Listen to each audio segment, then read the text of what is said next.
الله الرحمن الرحيم.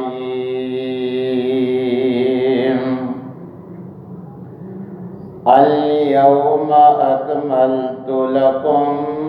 دينكم وأتممت عليكم نعمتي ورضيت لكم الإسلام دينا. وقال الله في مقام آخر: إنا أنزلناه في ليلة مباركة إنا كنا منذرين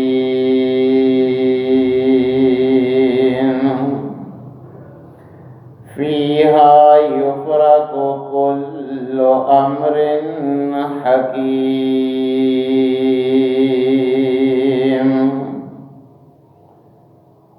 وقال الله في مقام آخر: شهر رمضان الذي أنزل فيه القرآن.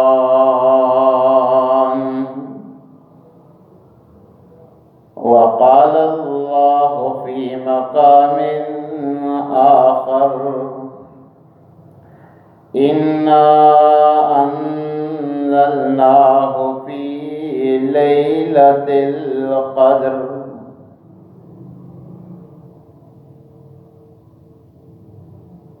تمام قسم کی تعریفات مالک العلام ذوالجلال والاکرام وحدہ لا شریک، مالک کائنات اور خالق ارض و سما کے لیے لاکھوں کروڑوں درود و سلام اس ہستی اقدس و مقدس کے اوپر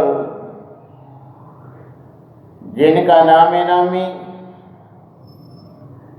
اسم گرامی جناب محمد الرسول اللہ صلی اللہ علیہ وآلہ وسلم ہے۔ سامعین محترم، ہم جس دین کے پیروکار ہیں اس دین کو بھیجنے والے نے نبی کریم علیہ السلام کی زندگی میں قیامت تک آنے والوں کو بتلانے کے لیے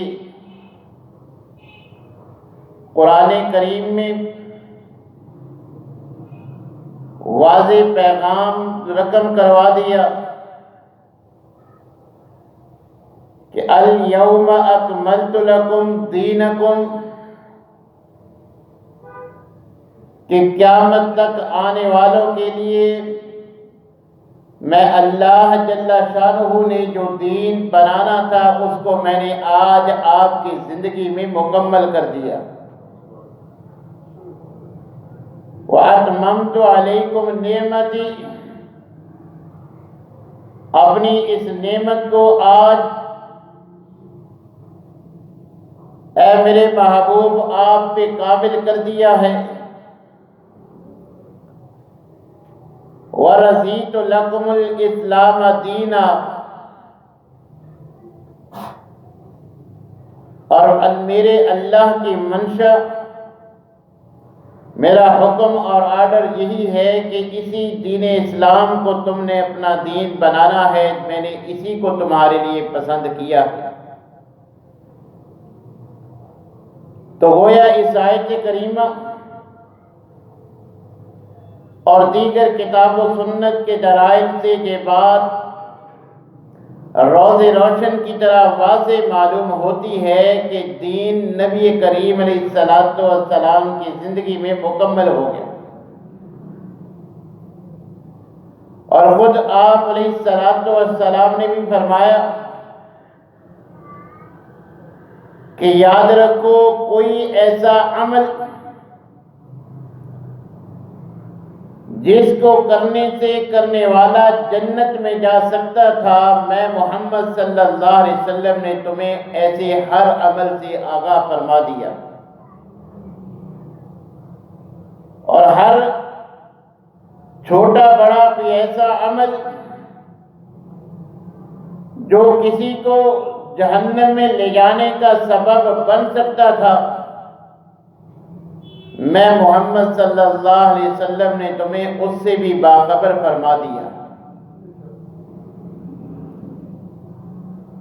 اور فتح مکہ کے موقع پر اور اسی طرح خطبہ حجۃ الوداع کے موقع پر آپ نے اللہ تبارک و تعالیٰ کو بھی گواہ بنایا کہ جو پیغام مجھ تک پہنچا میں نے آپ کے بندوں تک وہ من وعن پہنچا دیا۔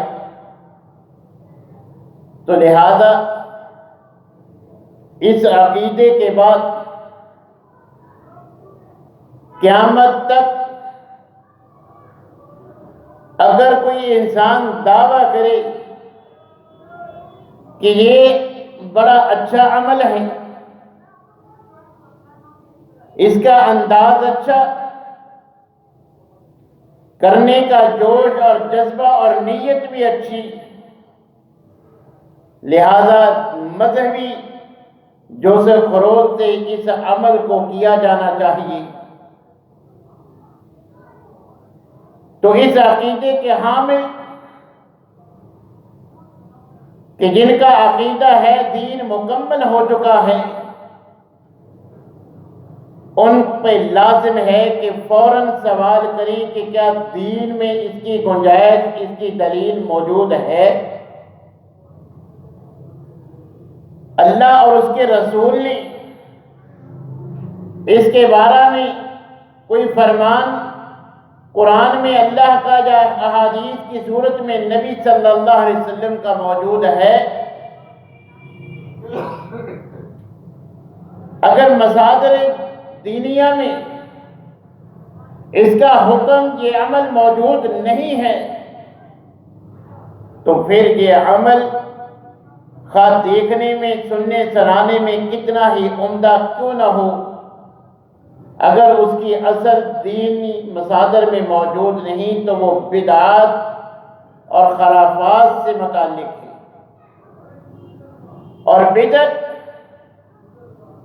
یہ شرک کی طرح سنگین جرم ہے جو انسان کے نیک اعمال کو ضائع کر دیتا ہے۔ لہذا ہمیں ہر ایسے کام سے نہ صرف خود اجتناب کرنا چاہیے بلکہ کسی انداز میں بھی اس کو پھیلانے میں معاون و مددگار بھی نہیں بننا چاہیے، کیونکہ نبی کریم علیہ السلام خود زندگی میں فرما گئے کہ کوئی بھی اچھا عمل جس سے اللہ راضی ہو سکتا ہے، تم جنت میں جا سکتے ہو، وہ میں نے تمہیں بتا دیا۔ اور نبی کریم علیہ السلام نے نبوت والی زندگی میں یہ شعبان کا مہینہ بھی گزارا ہے۔ لَقَدْ كَانَ لَكُمْ فِي رَسُولِ اللَّهِ أُسْوَةٌ حَسَنَةٌ کے تحت جیسے ہمیں نماز آپ کے طریقے کے مطابق پڑھنی لازم ہے، اسی طرح ہمیں یہ ماہ و سال، یہ ایام بھی اسی انداز میں گزارنے چاہیے جیسے نبی کریم علیہ السلام نے گزارے۔ جب ہم کتاب و سنت کا مطالعہ کرتے ہیں، صحابہ کرام نے جو نبی کریم علیہ السلام کا شعبان کے ان دنوں اور راتوں میں کوئی عمل دیکھا،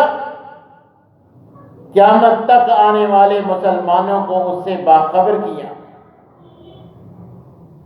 تو کتاب و سنت کے مطالعہ سے یہ بات معلوم ہوتی ہے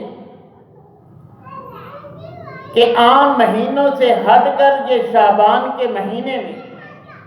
نبی کریم علیہ الصلوۃ والسلام سے اگر کوئی عمل ملتا ہے وہ کثرت کے ساتھ نفلی روزے ہیں کہ جن کی گواہی ہماری روحانی مائیں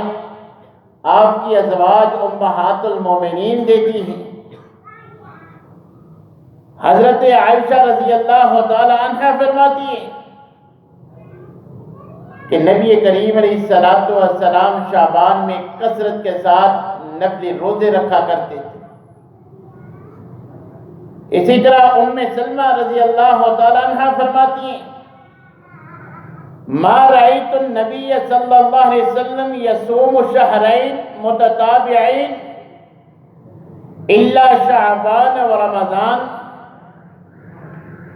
سنن نسائی اور جامع الترمذی کے الفاظ۔ ام سلمہ رضی اللہ تعالیٰ عنہ فرماتی ہیں میں نے مسلسل 2 مہینوں میں کثرت کے ساتھ نبی کریم علیہ الصلوۃ والسلام کو شعبان اور رمضان کے علاوہ کسی مہینے میں کسی 2 مہینوں میں کثرت سے روزے رکھتے ہوئے نہیں دیکھا۔ جیسے رمضان میں آپ روزے رکھتے تھے اسی طرح شعبان میں بھی آپ کثرت کے ساتھ نفلی روزوں کا اہتمام فرماتے ہیں۔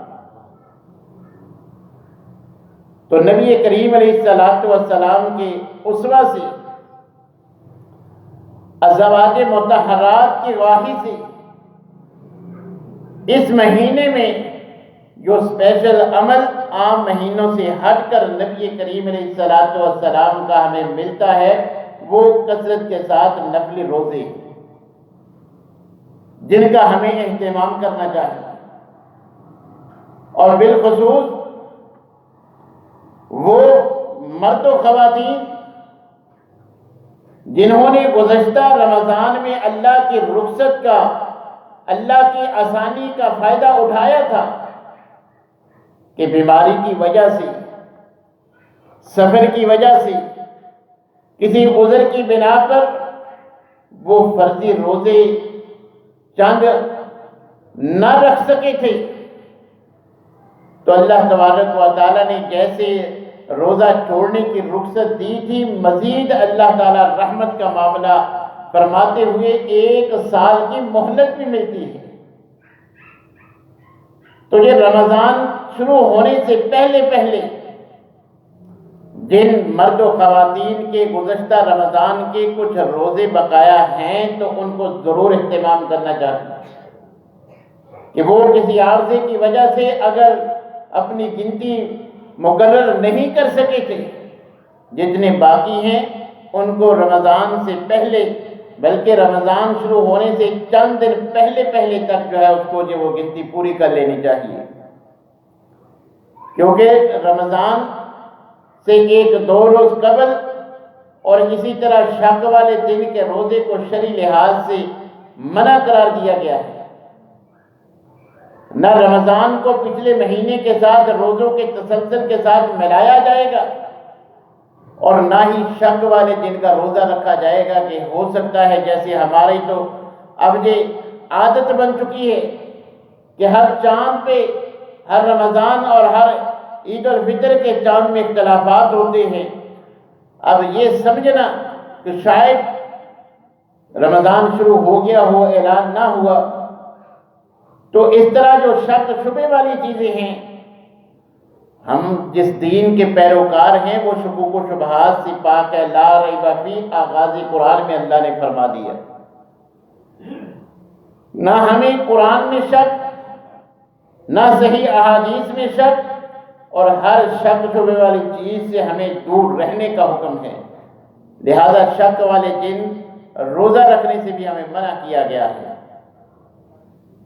تو رمضان شروع ہونے سے چند دن پہلے آپ جتنے چاہتے ہیں نفل روزے رکھ سکتے ہیں، اور جن کے فرضی روزے کوئی بقایا ہیں وہ ان کی قضا دے سکتے ہیں۔ یہ نبی کریم علیہ الصلوۃ والسلام کا وہ عمل جو صحابہ اور آپ کی ازواج نے آپ کی زندگی میں دیکھا، قیامت تک آنے والے مسلمانوں تک وہ پہنچا دیا کہ یہ نبی صلی اللہ علیہ وسلم کا اسوہ۔ اب اس کے علاوہ بعض احباب اسی مہینے میں دیگر کی اعمال کے ساتھ ساتھ 15 شعبان کی رات اور اگلے دن کو اپنی طرف سے عبادت اور دیگر قسم کے اعمال کے فضائل والی یہ رات اور دن سمجھتے ہیں، جبکہ نبی کریم علیہ السلام کی اسوہ سے نہ 15 شعبان کی رات کو بھی عمل ثابت ہے، نہ اگلے دن کے خصوصی عمل ثابت ہے، بلکہ اگر بغور اس عمل کا جو ہے وہ مطالعہ کیا جائے تو یہ بات معلوم ہوتی ہے کہ یہ جو لفظ شب برات ہے نا، یہ لفظ ہی بات کی پیداوار ہے۔ اور آپ احباب جانتے ہیں شب یہ فارسی کا لفظ ہے، عربی کا لفظ ہی نہیں ہے۔ اگر عربی میں اس کو جو ہے وہ معنی پہنایا جائے، الفاظ اڑائے جائیں تو یہ لیلۃ البرات بنتا ہے، اور برات کا لفظ بھی جو قرآن و حدیث میں بیان ہوا ہے وہ بیزاری کے معنی میں ہے، تب بھی بات نہیں بنتی۔ جب ہم کتاب و سنت کا مطالعہ کرتے ہیں تو پہلی 5 صدیوں تک شب برات کا کسی کتاب میں ذکر تک نہیں ملتا، اور نبی کریم علیہ السلام سے تو آپ سن چکے ہیں کہ اس مہینے میں صرف نفلی روزے جو ہیں وہ ثابت ہیں۔ اس مہینے کے کسی رات میں کوئی خاص عام راتوں سے ہٹ کر عبادت آپ سے ثابت نہیں، نہ کسی دن عام دنوں سے ہٹ کر کوئی خاص عمل آپ سے ثابت ہے، نہ نبی صلی اللہ علیہ وسلم سے، نہ صحابہ سے، نہ تابعین، نہ تبع تابعین سے۔ 5 صدیوں تک کسی کتاب میں جو ہے وہ شب برات کا ذکر تک موجود نہیں ہے۔ تو ہمیں بھی کتاب و سنت کے مطابق یہی نظریہ رکھنا چاہیے کہ نبی کریم علیہ السلام سے اس رات یا اگلے دن شب برات کی رات کی عبادت یا اگلے دن کے کوئی اعمال کی، یہ نبی کریم علیہ السلام سے کوئی جو ہے وہ ثبوت نہیں ملتا، نہ نبی صلی اللہ علیہ وسلم سے، نہ صحابہ کرام سے۔ اور اپنے عقائد کو مدلل بنانے کے لیے جتنے دلائل گھڑے گئے ہیں، حقیقت یہ ہے کہ شب برات کی فضیلت میں جتنی روایات ہیں یا تو وہ موضوع من گڑت اور ضعیف ہیں، یا اگر وہ صحیح ہیں تو اگر وہ دلائل وہ روایات صحیح ہیں تو ان میں مراد یہ شب برات نہیں بلکہ لیلۃ القدر کی رات ہے۔ جیسا کہ قرآن کریم کی جو آیت کریمہ سورہ الدخان کی 3 اور 4 نمبر یہ آیات کہ انا انزلناہ فی لیلۃ مبارکہ انا کنا منذرین فیہا یفرق کل امر حکیم، یہ 4 نمبر آیت سے یہ دلیل شب برات کی لی جاتی ہے، حالانکہ پچھلی آیت کریمہ میں اللہ تبارک و تعالی خود ذکر فرما رہے ہیں کہ یہ لیلہ مبارکہ یہ وہ ہے کہ جس میں قرآن کو ہم نے نازل کیا ہے، اور قرآن کریم کی نصوص سے دیگر آیات سے خود اللہ تبارک و تعالیٰ نے وضاحت فرما دی ہے کہ شہر رمضان الذی انزل فیہ القرآن، کہ جس مہینے میں قرآن کا نزول ہوا وہ شعبان کا مہینہ نہیں بلکہ رمضان کا مہینہ ہے۔ پھر اللہ تبارک و تعالیٰ نے مزید سورہ قدر میں وضاحت فرما دی کہ انا انزلناہ فی لیلۃ القدر، 15 شعبان کی رات کو نہیں بلکہ قرآن کا نزول لیلۃ القدر کو ہوا، کہ جو رمضان کے آخری عشرے کی طاق راتوں میں سے کوئی رات ہوتی ہے۔ تو جتنی روایات ہیں یا تو ضعیف ہیں یا پھر جو دلائل پیش کیے جاتے ہیں وہ شب برات کے نہیں ہوتے بلکہ لیلۃ القدر کے ہوتے ہیں۔ اب یہ کہیں کہ بھئی ہمیں پیدا تو عبادت کے لیے کیا گیا ہے، تو اس رات ہوتا کیا ہے؟ عبادت ہی ہے، تو عبادت کرنے میں حرج کیا ہے؟ تو میرے بھائیوں یاد رکھیں، نبی کریم علیہ السلام کی بعثت کا آپ کو بھیجنے کا مقصد یہی تھا کہ لَقَدْ كَانَ لَكُمْ فِي رَسُولِ اللَّهِ أُسْوَةٌ حَسَنَةٌ، کہ آپ کو پتہ چل جائے زندگی گزارنی کیسے ہے، شعبان کے دن کیسے گزارنے ہیں، یہ راتیں کیسے گزارنی ہیں، لیلۃ القدر کیسے گزارنی ہے، رمضان کے دن کیسے گزارنی ہیں۔ اسی لیے تو نبی کریم علیہ السلام کو بھیجا گیا کہ جیسے انہوں نے رمضان گزارا تم نے بھی اسی طرح گزارنا ہے۔ جیسے رمضان کی راتیں، پہلی 20 راتیں جس انداز میں گزاری تم نے وہ انداز اپنانا ہے، آخری عشرے میں جو آپ کا انداز تھا لیلۃ القدر کی تلاش کا، آپ نے وہ انداز جو ہے وہ اپنانا ہے۔ تو جیسے ہم نے نماز میں نبی کریم علیہ السلام کی سنت کو مد نظر رکھنا ہے، اسی طرح شب برات کے موقع پر بھی ہم نے سنت کو مد نظر رکھنا ہے۔ تو نبی کریم علیہ السلام اور صحابہ کرام کی زندگیوں میں یہ دن بھی آئے، یہ راتیں بھی آئی، عام دنوں کی طرح اور عام راتوں کی طرح گزر گئے۔ تو کوئی بھی عمل جب نبی صلی اللہ علیہ وسلم نے نہیں کیا، اگر ہم اس کو ثواب سمجھ کے کریں گے تو یہ دین میں اضافہ ہے اور اس کا تعلق بدعت اور خرافت سے ہے، اور بدعت اتنا سنگین جرم ہے، ہم تو سمجھتے ہیں کہ اچھا کام ہی ہے، عبادت ہی ہے، اس میں حرج کیا ہے۔ یاد رکھیے نبی کریم علیہ السلام اس لیے اپنے ہر وعظ اور ہر خطبہ میں یہ الفاظ فرمایا کرتے تھے کل بدعت ضلالہ، کہ ہر بدعت جو ہے وہ گمراہی ہے، وکل ضلالۃ فی النار، اور سن لو کہ ہر گمراہی کو جہنم میں لے جانے والی ہے۔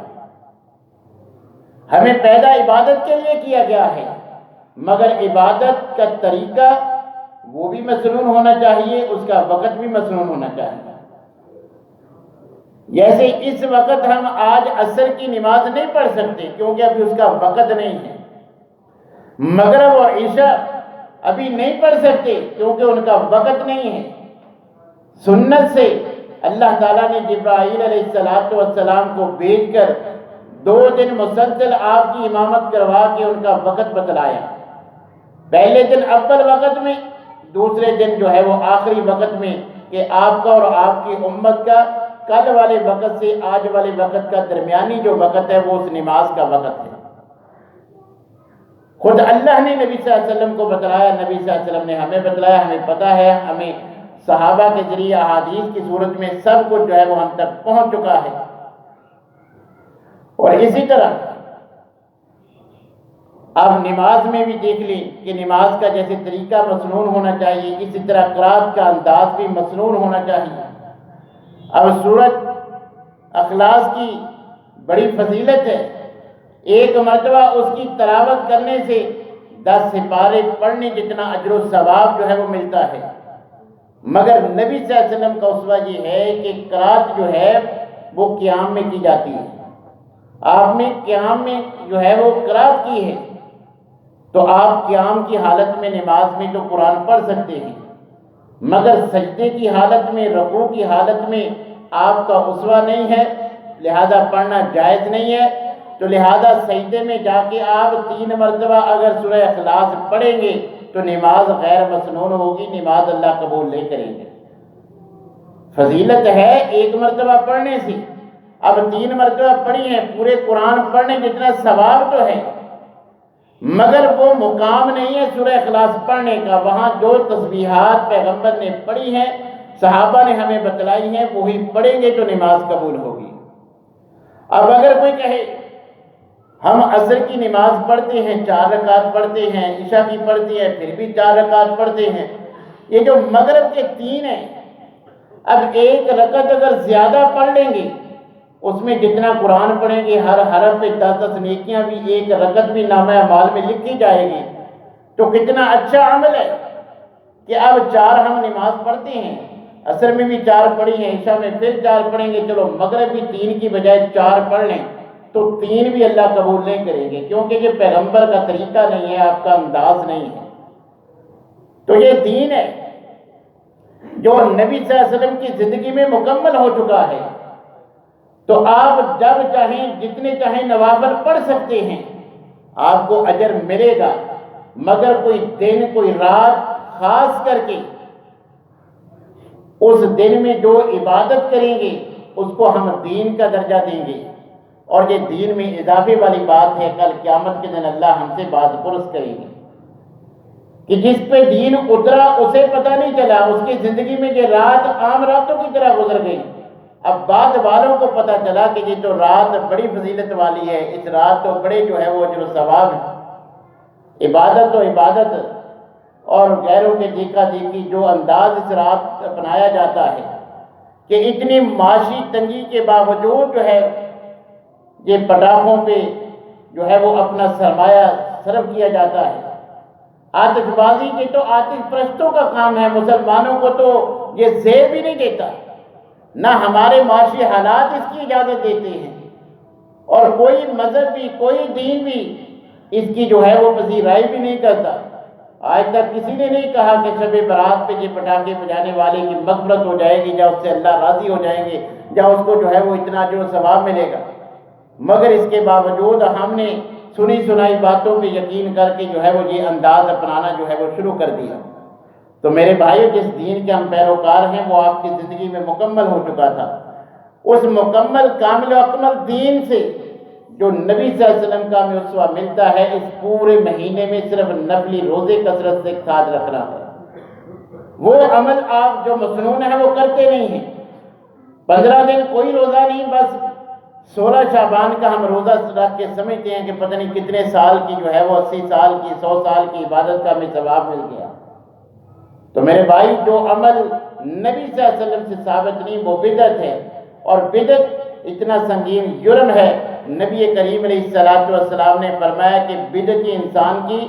نہ کوئی فرضی عبادت اللہ قبول کرتے ہیں، نہ کوئی نفلی عبادت قبول کرتے ہیں،